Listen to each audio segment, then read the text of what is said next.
नमस्कार, स्वागत है आपका। आप देख रहे हैं हमारा उत्तराखंड। मैं हूं आपके साथ नाया शर्मा। शुरुआत करेंगे उत्तराखंड की अहम खबरों के साथ। खबर देहरादून से है, जहां टिहरी लोकसभा सीट के लिए नामांकन की प्रक्रिया शुरू हो गई है। पहले दिन उत्तराखंड बेरोजगार संघ के अध्यक्ष बावी पवार समेत 5 लोगों ने 6 नामांकन पत्र लिए हैं, लेकिन जमा किसी ने नहीं करवाया है। सुरक्षा के लिए नामांकन कक्ष के बाहर बैरिकेडिंग लगाकर पुलिस बल तैनात किए गए हैं। जिलाधिकारी और जिला निर्वाचन अधिकारी डॉक्टर सोनिका ने बताया कि 27 मार्च तक नामांकन प्रक्रिया चलेगी। इस बीच 3 दिन सार्वजनिक अवकाश है। इन दिनों को छोड़कर कभी भी सुबह 11 से दोपहर 3 बजे तक नामांकन करवाया जा सकता है।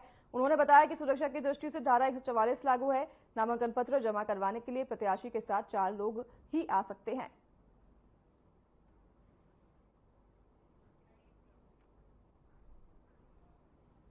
लोकसभा सीटों पर नामांकन की प्रक्रिया शुरू हो गई है। तो वहीं आपको बता दें कि 5 लोगों ने 6 नामांकन पत्र लिए थे और बॉबी पावर ने भी नामांकन पत्र लिए थे। बॉबी पवार ने भी नामांकन पत्र लिए थे, लेकिन उसको अभी तक भरवाया गया नहीं है। आपको बता दें कि आचार संहिता लगी हुई है और क्षेत्र में धारा 144 भी लागू कर दी गई है, ताकि किसी भी तरह की कोई भी गड़बड़ी ना हो। तो वहीं आपको बता दें ये भी कि अब नामांकन पत्र लेने की प्रक्रिया शुरू हो गई है।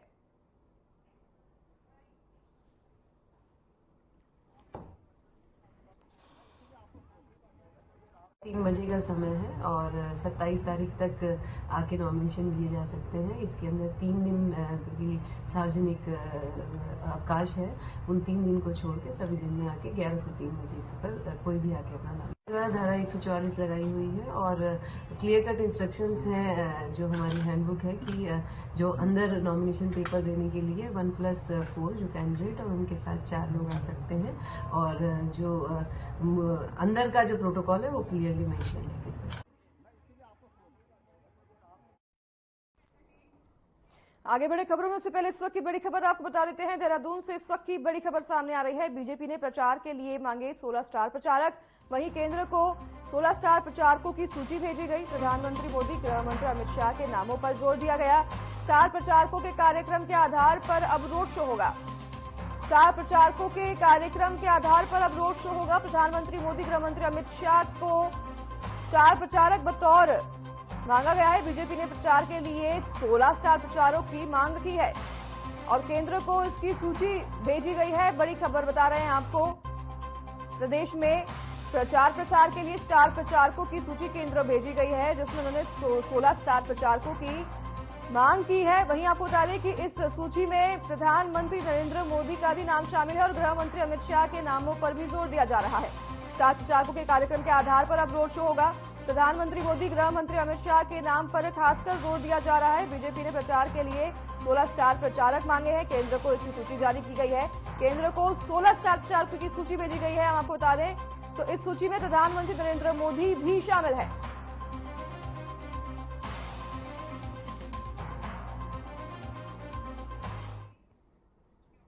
इसके साथ आगे बढ़ेंगे खबरों में। खबर देहरादून से है, जहां लोकसभा निर्वाचन 2024 के दृष्टिगत आदर्श आचार संहिता का सख्ती से देहरादून पुलिस ने अनुपालन सुनिश्चित कराया है। वहीं बता दें कि आदर्श आचार संहिता के दौरान 252 वाहनों से राजनीतिक पार्टियों के झंडे पटकाएं हटवाए गए हैं। आदर्श आचार संहिता के दौरान वाहनों में किसी भी राजनीतिक दल का झंडा और पट्टिका न लगाने की हिदायत भी दी गई है।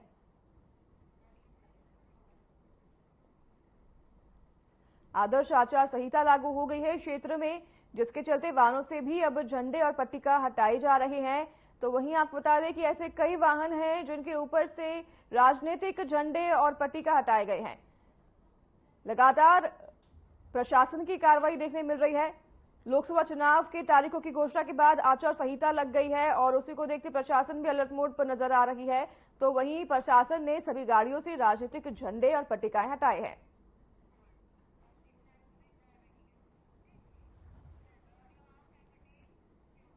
एक और बड़ी खबर हमारे सूत्रों के हवाले से सामने आ रही है। देहरादून में कांग्रेस का प्रत्याशियों पर मंथन जारी है। 48 घंटे तक कांग्रेस का ये मंथन चला है।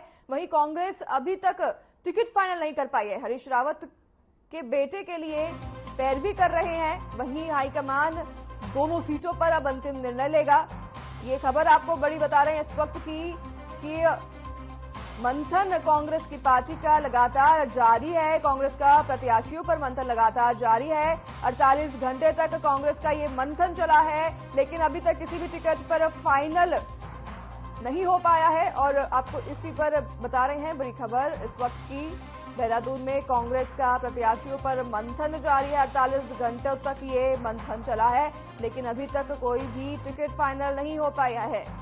अभी तक कोई भी सूची बाहर नहीं आई। हरीश रावत बेटे के लिए अपनी पैरवी कर रहे हैं, वहीं हाईकमान दोनों सीटों पर अब इस पर निर्णय ले सकता है जल्द ही।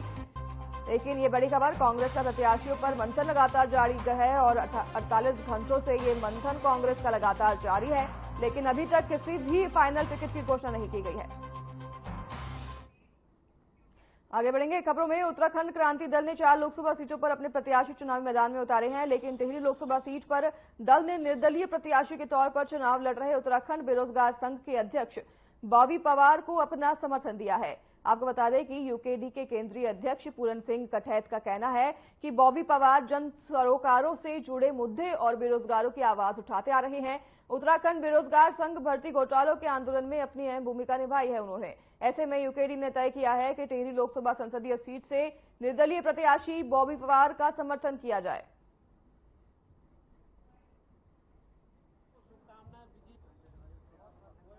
जैसा कि आप लोगों को पता ही है कि बॉबी पवार युवा है और युवाओं की आवाज ये लगातार उठा रहे हैं और ये मुद्दे बहुत जरूरी की भर्ती घोटाला, ये पद कैसे कहां से कहां चले जा रहे हैं और युवाओं को रोजगार नहीं मिल रहा है।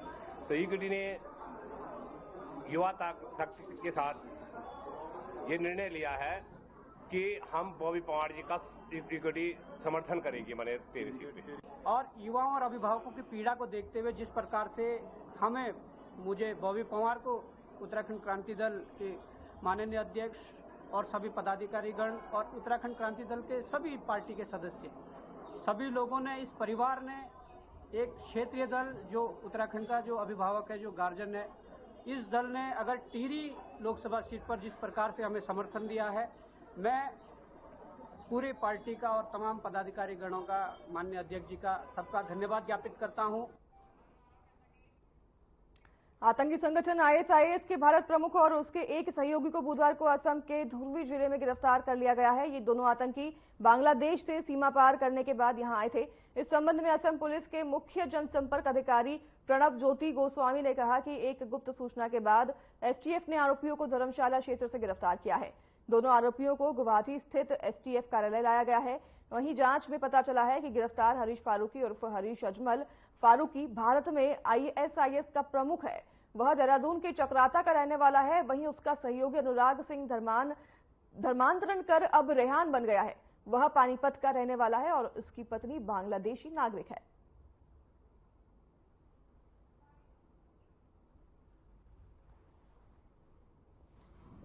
असम के धबुरी जिले में जो है आईएसआईएस का जो इंडियन हैंडलर था उसकी गिरफ्तारी कर हुई थी, जिसकी इंफॉर्मेशन इंटेलिजेंस एजेंसी द्वारा शेयर की गई थी।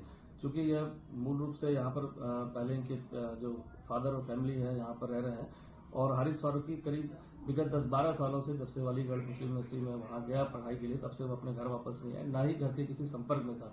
बीच बीच में इंटेलिजेंस एजेंसीज और अन्य एजेंसीज द्वारा जब इनपुट प्राप्त हुए थे, उसके आधार पर जिला पुलिस और अन्य एजेंसीज ने इसको वेरिफिकेशन भी किया था और पूरी बात तहकीकात में निकली थी कि वो यहाँ पर लगातार 10-12 सालों से न कभी आया है।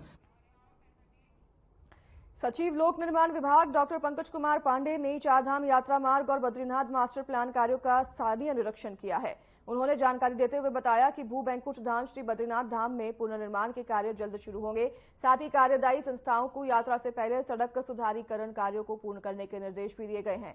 उत्तराखंड लोक निर्माण विभाग के सचिव डॉक्टर पंकज कुमार पांडे ने बद्रीनाथ धाम पहुंचकर मास्टर प्लान के अंतर्गत संचालित पुनर्निर्माण कार्यों और बद्रीनाथ राष्ट्रीय राजमार्ग पर संचालित निर्माण कार्यों का स्थलीय निरीक्षण किया। वहीं सचिव लोक निर्माण विभाग ने कहा कि हर साल लाखों श्रद्धालु पूरी आस्था के साथ चारधाम यात्रा पर आते हैं। वहीं उन्होंने कहा कि श्रद्धालुओं की यात्रा को सरल, सुगम और सुविधाजनक बनाना उनकी प्राथमिकता है। वहीं बद्रीनाथ धाम में पुनर्निर्माण कार्यों का स्थलीय निरीक्षण करते हुए सचिव ने कार्यदायी संस्थाओं को निर्देशित किया कि निर्माण कार्यों को शीघ्र शुरू कराया जाए। पंकज कुमार ने आपको बता दें कि निरीक्षण किया है सभी जगहों पर जाकर स्थलीय निरीक्षण किया है। चार धाम यात्रा शुरुआत होने वाली है और इस यात्रा के शुरू होने से पहले स्थलीय निरीक्षण किया गया है। पंकज कुमार ने खासकर जाकर सभी जगहों पर स्थलीय निरीक्षण किया है ताकि सभी श्रद्धालुओं की यात्रा सरल और सुगम हो।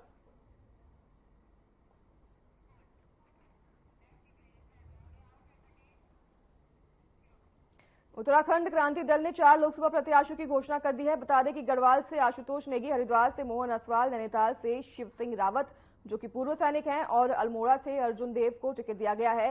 घोषणा दल के केंद्रीय अध्यक्ष श्रपूरण सिंह कठैत ने कहा है कि टिहरी लोकसभा सीट पर अभी यूकेडी प्रत्याशी तय नहीं कर पाई है। उनका कहना है कि पार्टी के लोगों का मंथन अभी चल रहा है और जल्द ही टिहरी प्रत्याशी घोषित हो जाएगा।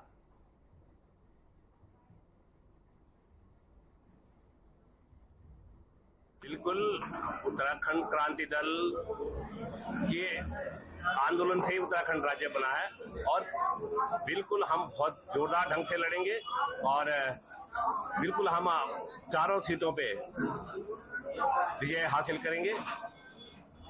और जो इस समय मुख्य बिंदु जो अभी भी पहले मैंने बात करी थी कि पहाड़ों में एक पॉलिसी कर दी इन्होंने, गांव में पहाड़ के हो चाहे प्लेन्स के हो गांव, ये वहां 21वीं सदी की शिक्षा मत दो, 21वीं सदी का स्वास्थ्य सेवाएं मत दो और वहां के बच्चों को रोजगार मत दो।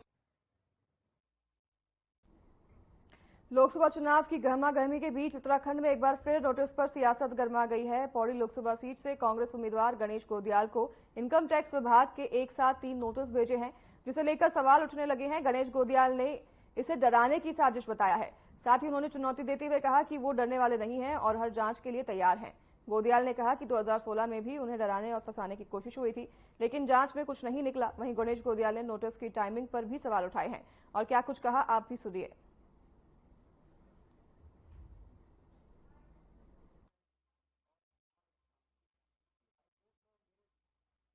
भारतीय जनता पार्टी पौड़ी में गढ़वाल लोकसभा क्षेत्र में जब आसन्न हार को सामने देख रही है तो उसके बाद उन्होंने मुझे तमाम जो केंद्र की एजेंसियां हैं उसमें उलझाने का काम किया, जिसके तहत मुझे कल के दिनांक यानी कि 19 मार्च के दिन समन्स प्राप्त हुए हैं। मुझे, मेरी पत्नी को और फर्म को 3 समन्स प्राप्त हुए हैं, जिसमें मुझे 22 तारीख को हाजिर रहने के लिए कहा गया है। यह चुनाव में आसन हार को देखते हुए भारतीय जनता पार्टी की बौखलाहट को दर्शाता है।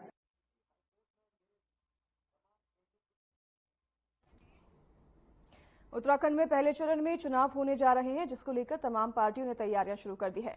बात करें बीजेपी की तो इस बार बीजेपी कोई भी कसर नहीं छोड़ना चाहती है, जिसको लेकर पार्टी ने प्रधानमंत्री सहित बड़े केंद्रीय नेताओं के उत्तराखंड दौरे को लेकर तैयारी शुरू कर दी है। बीजेपी प्रदेश अध्यक्ष महेंद्र भट्ट ने जानकारी देते हुए बताया कि हमने अपने राज्य के लिए केंद्रीय नेतृत्व से आग्रह किया है कि लोकसभा स्तर पर स्टार प्रचारक सूची में केंद्रीय नेतृत्व की अधिकतम संख्या प्राप्त हो। उन्होंने बताया कि प्रधानमंत्री, गृह मंत्री, रक्षा मंत्री, योगी जैसे अनेकों नाम हैं जो केंद्र को भेजे गए हैं।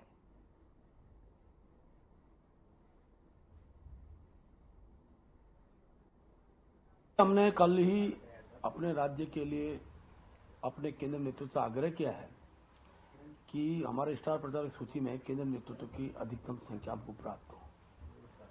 उसमें माननीय प्रधानमंत्री जी हैं, गृह मंत्री जी हैं, रक्षा मंत्री जी हैं, योगी जी हैं, स्मृति ईरानी जी, अनेकों नाम हैं जो हमने केंद्र को भेजे हैं। निश्चित रूप से 1-2 दिन के अंदर उसका जो हमारे स्टार प्रचारक सूची है वो केंद्र द्वारा जारी कर दी जाएगी और फिर हमने कार्यक्रम रचना भी सोच ली है। हमने लोकसभा स्तर पर कहाँ किस नेता की सभा होनी है उसके हमने कार्यक्रम तय कर दिए हैं, स्थान तय कर दिए हैं। जैसे हमको नेताओं के कार्यक्रम प्राप्त होंगे उन कार्यक्रमों के आधार पर उसकी रचना को और व्यापक स्वरूप हम देने वाले हैं। मुख्यमंत्री जी का प्रत्येक विधानसभा में कार्यक्रम हो जाए, मेरा भी अनेकों। संयुक्त मुख्य निर्वाचन अधिकारी नमामि बंसल ने उत्तराखंड सचिवालय देहरादून स्थित मीडिया सेंटर में प्रेस कॉन्फ्रेंस की। इस दौरान उन्होंने कहा कि लोकसभा चुनाव सकुशल और शांतिपूर्ण संपन्न कराने एवं मतदाता जागरूकता के संबंध में अनेक गतिविधियां आयोजित की जा रही है। मतदाता जागरूकता के लिए अनेक थीम पर आधारित गतिविधियों का निरंतर आयोजन किया जा रहा है। वहीं 83,21,207 मतदाताओं को मतदान के लिए विभिन्न माध्यमों से जागरूक किया जा रहा है। राज्य में अब तक 34,94,000 मतदाता मतदान की शपथ ले चुके हैं। राष्ट्रीय मतदाता दिवस 25 जनवरी को मतदाता जागरूकता अभियान की शुरुआत की गई है। आप सभी के समक्ष थीम बेस्ड एक विषय लाए हैं। तो जैसा कि हमने पहली प्रेस ब्रीफिंग में भी बताया था कि कुछ विशेष जो हमारी थीम्स हैं और विषय हैं उन पर भी समय समय पर हम आप लोगों को ब्रीफ करते रहेंगे। तो उसी के क्रम में आज हम आप लोगों को विशेष रूप से अवगत कराने आए हैं कि कितनी हमने गतिविधियां अभी तक आयोजित की हैं मतदाता जागरूकता के संबंध में, और जो हमारे 83,21,207 मतदाता हैं राज्य में, जिसमें से कि लगभग 43 लाख पुरुष मतदाता हैं और 40 लाख महिला मतदाता हैं।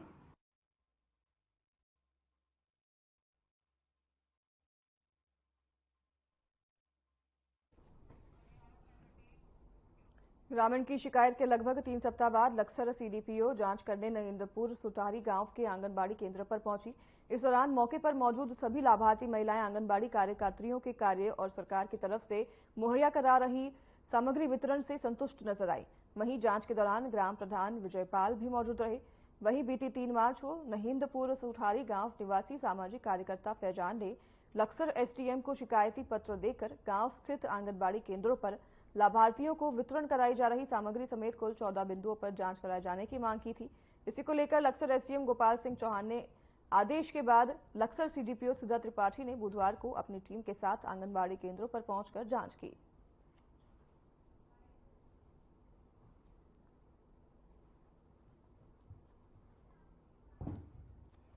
सर, ये ऐसा है कि यहाँ पर फैजान नाम के कोई व्यक्ति रहते हैं जिन्होंने अपने लेटर पैड पर, जिसमें फैजान समाज सुधारक करके लिखा हुआ है, एसडीएम सर को लिखित में शिकायत दी है और मेरे यहाँ भी ब्लॉक में आकर मेरे कार्यालय में भी उनके द्वारा शिकायत दी गई है। और उसी शिकायत को बिंदुवार हमने आज यहाँ पर सभी लाभार्थियों को बुलाकर, आंगनबाड़ी को बुलाकर, हेल्पर्स को बुला करके, हमारी सुपरवाइजर भी आई हुई है और मैं खुद भी आई हुई हूँ, तो हम लोगों ने आपस में बैठ के इस बिंदुवार चर्चा की है, जिससे ऐसा प्रतीत हो रहा है कि इनकी जो शिकायतें सारी निराधार है। मेरी कोई शिकायत नहीं है, सभी सुविधाएं बराबर मिल रही। जब भी राशन आया बराबर मिला। अब तक राशन आया हमें मिला ना हो। मेरी 3 साल की बच्ची हो गई और बराबर राशन मिला। 6 महीने हो गए जो बताए राशन नहीं मिला। 6 महीने राशन नहीं मिला नहीं, और बराबर सारी चीज जो आंगनबाड़ी के लिए आ रहा सब कुछ मिला बराबर। मुझे तो ये भी नहीं पता कौन है शिकायत करने वाला, मुझे नहीं पता उनका। मैंने तो नाम भी आज पहली बार सुना है मुझे। तो सब कुछ मिल रहा, जो आंगनबाड़ी सारा जी सब कुछ वो हो रहा जी, जो राशन भी टाइम पर मिल रहा, सब कुछ मिल रहा जी। हमें कोई शिकायत नहीं, आज इतना आगे सारा इतना ही हमें मिल रहा। हमें नहीं पता इस बात को क्या कह सको भाई। हम हमारे लिए तो सब कुछ हो रहा जी। देखो हमारे बच्चे आंगनबाड़ी में भी आवे हैं, ये सब कुछ सामान मिल रहा, सब कुछ टाइम पे मिल रहा, सब कुछ। हमें यही है कि आप हमारे लाभार्थियों से मिल चुके हैं, हमारे लाभार्थियों ने बता दिया है। अब हम नहीं जानते वो बंदा हमसे क्या चाहता है क्या नहीं, वो शिकायत क्यों कर रहा है हमारी। वो हमारे स्कूल में भी आके देख चुका है, हमने तो उसे अपना खाना वगैरह सब कुछ दिखा दिया है। अब हम नहीं जानते उनके मंसूबे क्या है। लक्सर पुलिस मुख्यमंत्री के ड्रग्स फ्री देवभूमि मिशन 2025 अभियान के तहत नक्शे के खिलाफ ताबड़तोड़ कार्रवाई कर रही है। उत्तर प्रदेश के बरेली से लक्सर में स्मैक की तस्करी करने आए एक तस्कर को पुलिस ने गिरफ्तार किया है।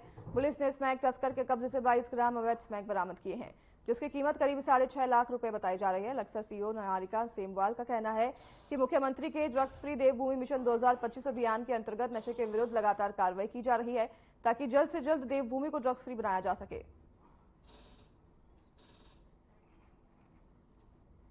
देवभूमि को ड्रग्स फ्री बनाने के तहत कार्रवाई लगातार प्रशासन के द्वारा की जा रही है। वहीं स्मैक तस्कर को गिरफ्तार किया है इसी कार्रवाई के तहत, और पुलिस प्रशासन का यही कहना है कि देवभूमि को ड्रग्स फ्री बनाना है। और इस तस्कर के पास से लाखों रुपए का नशा भी बरामद किया गया है, नशीले पदार्थ बरामद किए गए हैं। और कार्रवाई करते हुए स्मैक तस्कर को पुलिस ने गिरफ्तार कर लिया है, जिसके पास से लाखों रुपए के स्मैक बरामद किए हैं।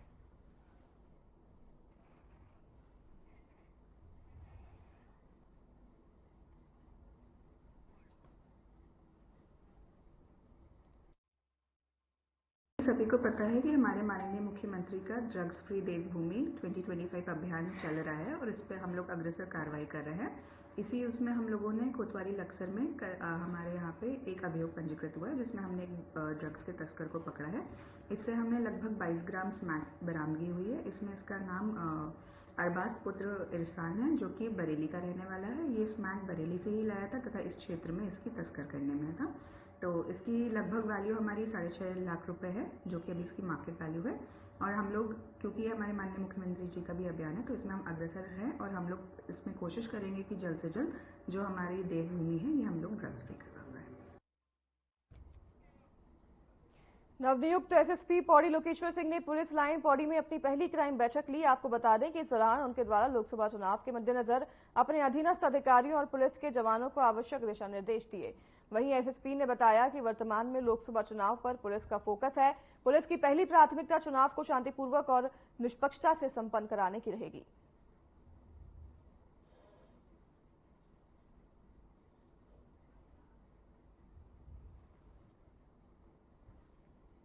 देखिए, चूंकि इलेक्शन के आसपास मैंने ज्वाइन किया है, तो सबसे पहले जो प्राथमिकता है वो लोकसभा इलेक्शन को बिना किसी कॉन्स्पिरेसी के, बिना किसी लॉ एंड ऑर्डर के स्मूथली इलेक्शन करवाना एक प्रायोरिटी है। उसके उपरांत जिले में जो लॉ एंड ऑर्डर सिचुएशंस हैं और जो अपराध की गतिविधियां बढ़ रही हैं, उनको भी हम लोग कंटेन करेंगे। साथ ही साथ चूंकि पहाड़ों में नशे की प्रवृत्ति बढ़ रही है, तो नशे को कैसे हम लोग रेस्ट्रिक्ट कर सकते हैं, कैसे युवाओं को प्रेरित करते हुए उनको। आगामी लोकसभा चुनाव को देखते हुए टिहरी में पुलिस ने चेकिंग के लिए 18 बैरियर स्थापित किए हैं। सभी बैरियर पर पुलिस लगातार सघन चेकिंग अभियान चला रही है। इस अभियान के दौरान पुलिस ने 1 किलो 5 ग्राम चरस, 3 पेटी अंग्रेजी शराब, 6 पेटी बियर और 15 लीटर कच्ची शराब केवल एक दिन में पकड़ी है। बता दें कि पुलिस ने 4 तस्करों को मुकदमा दर्ज करने के बाद न्यायालय में पेश करने के लिए भेज दिया है। पुलिस का दावा है कि लोकसभा चुनाव में शराब और मादक पदार्थों की खपत बिल्कुल नहीं होने दी जाएगी।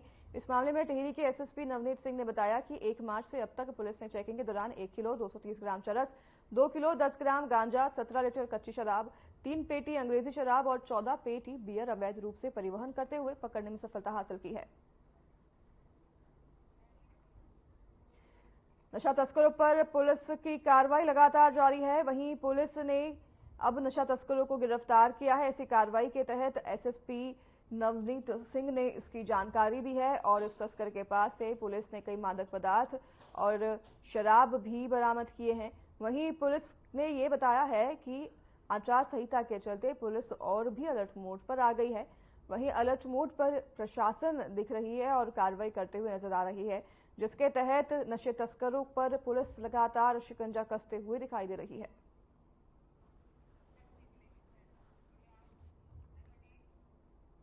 रायवाला थाना पुलिस ने शराब तस्करी करने के आरोप में 3 लोगों को गिरफ्तार किया है, जिनके कब्जे से पुलिस ने 35 पेटी देसी, 16 पेटी अंग्रेजी शराब बरामद की है।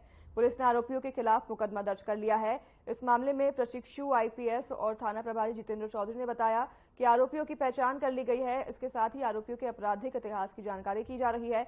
आरोपी जिस कार से शराब की तस्करी कर रहे थे, पुलिस ने उस कार को कब्जे में लेकर सीज कर दिया है। वहीं बता दें कि पुलिस को ये सफलता चेकिंग के दौरान मिली है। आईपीएस जितेंद्र चौधरी ने बताया कि पुलिस की ये कार्रवाई लगातार जारी रहेगी।